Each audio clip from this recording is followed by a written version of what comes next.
Bueno, este es el hospital donde trabajo, hospital, como señalaba, Hospital La Fe, el Hospital Universitario y Politécnico La Fe. La verdad es que nosotros con el mundo de los medicamentos peligrosos no empezamos demasiado bien. Sin embargo, fijaros que las cosas pueden empezar mal, pero pueden acabar muy bien. Empezamos con una denuncia de la Fiscalía y hemos acabado, digamos, 5 años más tarde, elegido por la Unión Europea como uno de los hospitales con mejores prácticas. Así que las cosas no es como empiezan, sino cómo acaban. La verdad es que en el 2015, cuando aparece este anuncio en la prensa, ¿no? Esta noticia en la prensa, pues a todos nos llevó, nos produjo realmente una situación de alarma, ¿no? Empezaron a salir muchas noticias relacionadas con que los trabajadores del Hospital La Fe se encontraban expuestos a medicamentos cancerígenos, que no se podía asumir toda la preparación de los fármacos peligrosos. Eso no era así, porque nosotros llevábamos toda la vida preparando los medicamentos antineoplásicos y, por tanto, aquí hacía referencia a dosis de fenitoína y ciclosporina, que más tarde, como habéis señalado, con el tema de inmunosupresores. Bueno, realmente, pero fue una noticia, fue un conjunto de noticias muy mediáticas que evidentemente llevó a la organización a establecer determinados cauces de estudios epidemiológicos, etc. Pues sí, podéis imaginaros realmente que este era uno de los carteles que apareció: no dejes que jueguen con tu salud, exige dispositivos de seguridad, sistemas cerrados en la preparación y administración de citostáticos.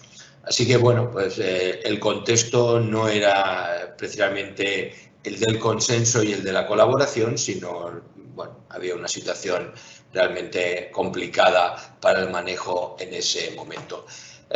No solo lo que fueron elementos de la prensa o de la presión sindical, sino también lo que fue el requerimiento de la propia inspección provincial en la inspección y actuación, que nos indicaba que teníamos que preparar todos los medicamentos biopeligrosos. Insisto que los preparados antineoplásicos llevábamos toda la vida haciéndolo desde el servicio de farmacia, pero incluía pues los diferentes grupos que aparecían en NAIOS y que no hacíamos nosotros, el servicio de farmacia de La Fe, y no hacía casi ningún hospital, por no decir ninguno, en España. En cualquier caso, nos instaban en esa instrucción a poner en marcha una serie de actuaciones que en el plazo de 15 días y 2 meses tendríamos que estar preparando de forma centralizada cualquier tipo de preparación que contuviera un fármaco biopeligroso o peligroso. En este caso, la instrucción hacía referencia a biopeligrosos, aunque ya sabemos que el término era peligroso. Hacía referencia también a la introducción de un análisis epidemiológico. En definitiva, una situación de aceleración de un conjunto de medidas para poner en marcha esta actuación. La verdad es que la situación nos produjo cierta congoja y algunos decidimos que hubiera sido mejor meter la cabeza y escondernos. Pero frente a esto, al final no queda otra cosa que seguir trabajando, ¿no? Nosotros, se ha señalado, ¿no? Trabajábamos con la lista de NAIOS y los principios activos básicamente fundamentales tenían que ver con la terapia antineoplásica, que toda la vida veníamos haciendo desde el servicio de farmacia. Pero había un conjunto de medicamentos que no estaban incluidos en la determinación de antineoplásicos y sí estaban apareciendo en la lista de NAIOS. Este es el borrador de la lista del 2020, que probablemente haya algunas modificaciones, y también el conjunto de documentación que manejamos, que después saldría de medicamentos peligrosos elaborado por el propio instituto. En definitiva, al final teníamos los 3 grupos que conocemos. Para nuestro caso, fabricábamos en el servicio de farmacia o elaborábamos en el servicio de farmacia más de 40.000 citostáticos al año, que elaborábamos en las cabinas de seguridad biológica, etcétera, pero teníamos 9.000 mezclas de peligrosos no citostáticos, que incluían pues algunas sustancias que han sido referenciadas con anterioridad y otras pues que seguramente en el nuevo marco europeo no van a aparecer, pero que NAIOS sí identifica. En definitiva, un volumen adicional de unas casi 10.000 mezclas más. Bueno, ¿qué debemos tener en cuenta? En definitiva, primero, para abordar un proyecto de esta naturaleza, si tenemos instalaciones y equipos, si nuestro personal está formado suficientemente, si tenemos procesos y documentación adecuada, y un ámbito que ha señalado Nuria, me parece muy importante, es el ámbito de la investigación, porque en este campo, cuando te aproximas, tienes muchas incertidumbres, no solo desde el punto de vista legal, también desde el punto de vista de la construcción de las listas, pero sobre todo tienes incertidumbres en investigación. Yo creo que hay demasiado poco realizado en este ámbito y hay demasiadas suposiciones y no siempre están sujetas a certidumbre. Nosotros teníamos instalaciones y equipos, además teníamos instalaciones que cumplían GMPs y por tanto eso no era un problema. Teníamos, tenemos casi 500 metros en el área que llamamos las áreas blancas de preparación, tanto para peligrosos como para no peligrosos, y contábamos con suficiente equipamiento para poderlo hacer. Realmente tenemos 4 cabinas que se utilizan para fabricación de antineoplásicos, una cabina para peligrosos no antineoplásicos, una cabina que utilizamos para peligrosos no estériles, una cabina para hemoderivados y una cabina para contingencias. En definitiva, esto es una estructura que ya estaba disponible, pero que utilizábamos realmente únicamente para la preparación de antineoplásicos y no habíamos contemplado el resto de grupos que aparecían en ellos. Bueno, nosotros nuestra propia estructura y esa elaboración que nos permite estas áreas blancas nos permite prácticamente seguir todo el proceso que identifica las buenas prácticas de fabricación, desde el acceso a personal únicamente cualificado a través de lectores de tarjeta identificativa, como los diferentes flujos de persona y material. Esta es una foto que pueden ver las instalaciones, tanto de la fabricación en las cabinas con todo el equipamiento y de protección, como lo que son las áreas previas de acondicionamiento y de revisión de control de calidad. En definitiva, nuestra área de preparación seguía la guía de buenas prácticas de preparación de medicamentos en los servicios de farmacia, que había sido publicada en el Ministerio en junio del 2014, tanto en requisitos de vestimenta e higiene, en zonas separadas para diferentes procedimientos y medicamentos peligrosos en zona confinada y exclusiva, con cabinas de seguridad biológica y con almacén separado. Probablemente, a pesar de lo que había salido en la prensa, éramos de los servicios de farmacia que mayor equipamiento probablemente y mayor, digamos, medidas de prevención habían establecido tanto en estructura como en equipos de protección.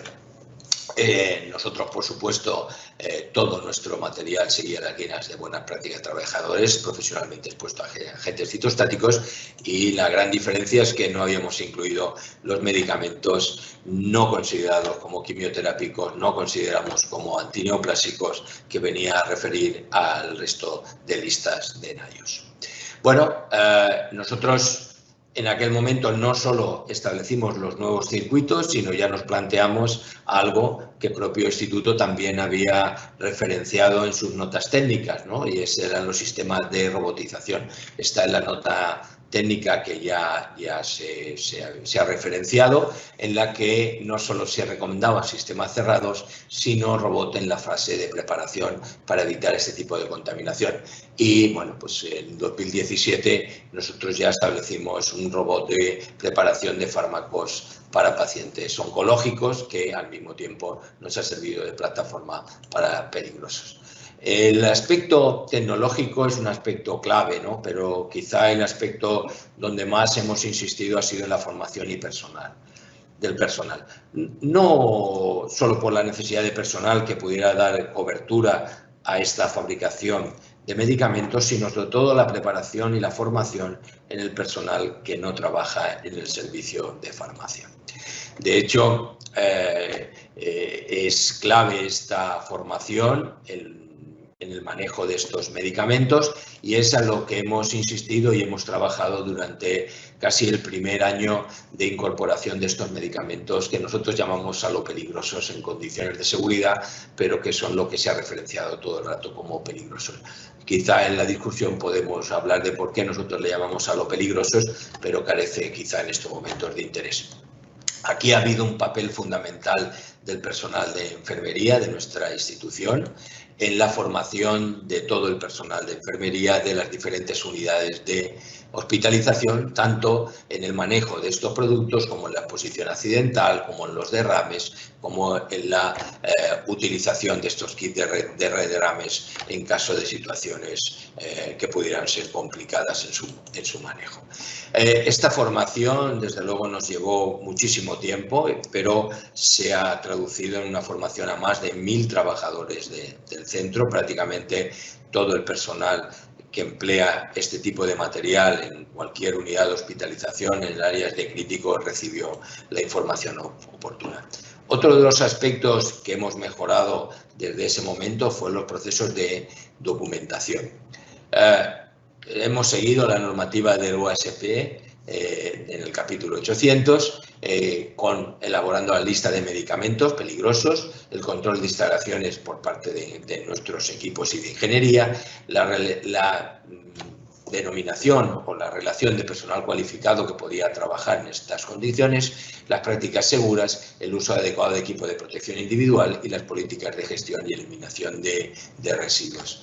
Todo esto ha formado parte de nuestra documentación y sirvió de base también para el Servicio de Prevención de Riesgos Laborales en los documentos que elaboró la Generalitat Valenciana, tanto para la manipulación de medicamentos peligrosos en el servicio de farmacia como la manipulación de medicamentos peligrosos fuera de las unidades de farmacia. Realmente nuestros documentos sirvieron, digamos, de base para la elaboración de estas directrices que fueron después distribuidas al resto de servicios de la Comunidad Valenciana. No solo a nivel de la comunidad, sino nosotros hemos mejorado con diferentes modificaciones nuestro circuito completo desde la prescripción hasta la dispensación y también nuestra incorporación de nuestros sistemas informáticos para que permitieran esta elaboración de medicamentos peligrosos y la prescripción de los mismos, garantizando la seguridad de los trabajadores. También con consiguientes modificaciones de horarios de fabricación a fin de dar cobertura a estas necesidades en el tiempo que muchos de estos medicamentos requieren, ¿no? Muchos de estos medicamentos están y son utilizados en las unidades de críticos, no tienen estabilidad suficiente y por tanto tienen que prepararse casi ad hoc durante 24 horas, 7 días a la semana, y eso nos obliga realmente a reestructurar parte de nuestros circuitos. También incluimos modificaciones importantes en la utilización de sistemas cerrados para todo el hospital y así como en nuestras áreas de fabricación, enviando las bolsas ya purgadas para que hubiera las mínimas manipulaciones en las áreas de administración, con un acondicionamiento cada vez más detallado que permitiera a los trabajadores conocer el material que están utilizando y también, por ejemplo, con los sistemas para la administración, los árboles de administración ya preparados y listos para únicamente tuvieran que hacer conexiones y no tuvieran que hacer ningún tipo de manipulación en ninguna unidad de hospitalización ni en hospital de día. Es decir, todo preparado, listo para usar, sin manipulación ninguna por parte de los trabajadores fuera de las áreas centralizadas de preparación. No solo en medicamentos estériles, sino también en formulaciones orales, tanto del grupo 1 y el grupo 2 de la lista de ANIOS, preparando y acondicionando este material para que fuera posible su utilización en las unidades de hospitalización, requiriendo la mínima manipulación o, por ejemplo, en el grupo 3, indicando la información oportuna para evitar la manipulación por parte de gestantes y madres lactantes. Este conjunto forma parte ya de la cultura de lo que es el propio hospital y del propio servicio de farmacia, y cualquier guía de administración, tanto intravenosa como, por ejemplo, en este caso, por sonda, ya incluye siempre los medicamentos que son peligrosos, así como la posibilidad de sustitución de determinadas prácticas por otras que pueden ser más seguras. Es decir, ya forma parte de cualquier proceso de integración del propio sistema de prescripción y de dispensación. De hecho, en la prescripción los facultativos ya tienen identificado el código de medicamento peligroso que saben y condiciona la utilización del mismo. Toda esta información obviamente está dispuesta para los trabajadores a través de la intranet interna del departamento, tanto el procedimiento de manipulación de medicamentos peligrosos como peligrosos no oncológicos. Y yo haré referencia en los últimos minutos a lo que hace el aspecto de investigación. Empezamos con un estudio prospectivo, observacional y multicéntrico que determinaron los niveles de fármacos peligrosos en superficie de trabajo en los servicios de farmacia españoles que lideramos desde el Hospital La Fe, junto con la Sociedad Española de Farmacia Hospitalaria, en 10 hospitales y en hospitales de tercer nivel. Analizábamos ciclofosfamida, ifosfamida y 5-fluoracilo para ver los diferentes procedimientos y los niveles de contaminación, y estos resultados fueron publicados en la revista de la sociedad. Algunos resultados, porque la referencia y la publicación pues pueden consultarla, pues hablaba realmente de que hay un número positivo muy importante de muestras con contaminación tanto en ciclofosfamida, ifosfamida y 5-fluoracilo. Por tanto, esto era algo que estaba ocurriendo en los servicios de farmacia y donde la contaminación requería de diferentes medidas y diferentes estrategias que nos permitían la disminución y, por tanto, el riesgo para los trabajadores de los servicios de farmacia. No vaya a ser que hubiéramos concentrado toda la fabricación en los propios servicios y los propios trabajadores de los servicios de farmacia, aun teniendo mejores condiciones que el resto de trabajadores, pues también estuvieran sujetos a un riesgo. Bueno, lo que vimos obviamente es que había variabilidad entre los centros y también entre, digamos, la contaminación de los diferentes agentes. Bueno, esto no insistiré más, pero casi todos los centros tienen al menos un positivo y normalmente coincide con los sumideros de aire y en el suelo frente a la cabina. ¿Qué herramientas de mejora a partir de esos datos? Pues decidimos que había que introducir ya análisis de investigación que nos permitiera validar nuestros sistemas de descontaminación y también los sistemas cerrados, la utilidad de los mismos. Hicimos este estudio, también publicado y por tanto referenciado, sobre el uso de sistemas cerrados, concretamente FASIL, que mejorará la eficiencia y la seguridad de elaboración de preparados citostáticos en el hospital. Determinamos el punto basal, determinamos otro nivel de ciclofosfamida y 5-fluoracilo y ifosfamida después de contaminación, medimos un nivel tras 4 meses de uso de este sistema cerrado y concretamente de ifosfamida únicamente un mes después de la utilización. Y sin entrar en más consideraciones, pero ya viendo los colores ya se dan cuenta que efectivamente no solo la descontaminación, sino el uso de sistemas cerrados nos permite pasar de tonalidades rojas y naranjas a tonalidades cada vez más verdes, tanto para ciclofosfamida como ifosfamida como 5-fluoracilo. Por tanto, estaba claro que las medidas de descontaminación eran necesarias, pero si nos utilizábamos sistemas cerrados se producía al final contaminación también de gran parte de las áreas donde trabajábamos. Como ocurrió en el estudio multicéntrico, las áreas más críticas eran los sumideros de aire y el suelo. No solo utilizamos un sistema cerrado, sino también consideramos que había otros sistemas que pudieran dar consistencia también a la seguridad, pero donde no hay evidencias o no había sido publicado en práctica real su utilización. Y utilizamos este estudio también de investigación con otro sistema cerrado, también publicado y por tanto referenciado, que se puede analizar y estudiar por su parte, donde determinamos el nivel basal, un nivel después de contaminación y tras 6 meses del sistema cerrado.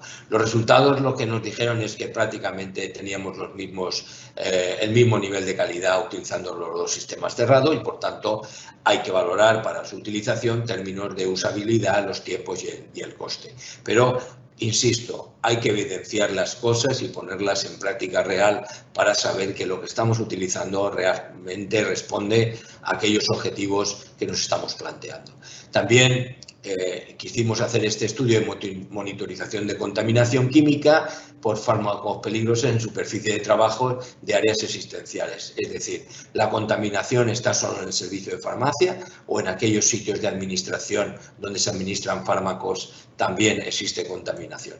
Este estudio también, bueno, ahora está ya publicado, donde determinábamos los medicamentos peligrosos en las superficies de trabajo utilizando una tecnología semicuantitativa que es conocida el HD-Check. Estos son los datos y lo que nos pone en evidencia es que no solo el servicio de farmacia puede tener contaminación, sino en áreas también donde se administran fármacos existen porcentajes muy elevados de muestras contaminadas y, por tanto, la limpieza, la descontaminación no es un elemento únicamente que haya que hacer en los servicios de farmacia, sino en muchas áreas de hospitalización, en las áreas de hospital de día, en las áreas donde se administran fármacos de forma intratecal, etcétera. Bueno, quisimos además poner un análisis de toda la evidencia junto con un conjunto de profesionales de la Sociedad Española de Farmacia Hospitalaria, determinando cómo podíamos monitorizar esta superficie de trabajo dentro de digamos, responder a qué hacer, dónde hacerlo, cuándo, cómo y qué límites y cómo hacer esta limpieza. Esto está en marcha, este proyecto está en marcha y, bueno, esto es un poco el proyecto de investigación que esperemos traiga los resultados lo antes posible. Y, bueno, este ha sido, desde luego, el trabajo de mucha gente. Desde luego, el servicio de riesgos laborales de nuestro hospital ha sido fundamental, la dirección del centro y, sobre todo el esfuerzo del servicio de farmacia en la elaboración y puesta en práctica de las mejores prácticas para elaborar medicamentos peligrosos, no solo en el concepto de neoplásicos, antineoplásicos, sino el conjunto de la lista de la NIOSH. Y esto es todo. Muchas gracias.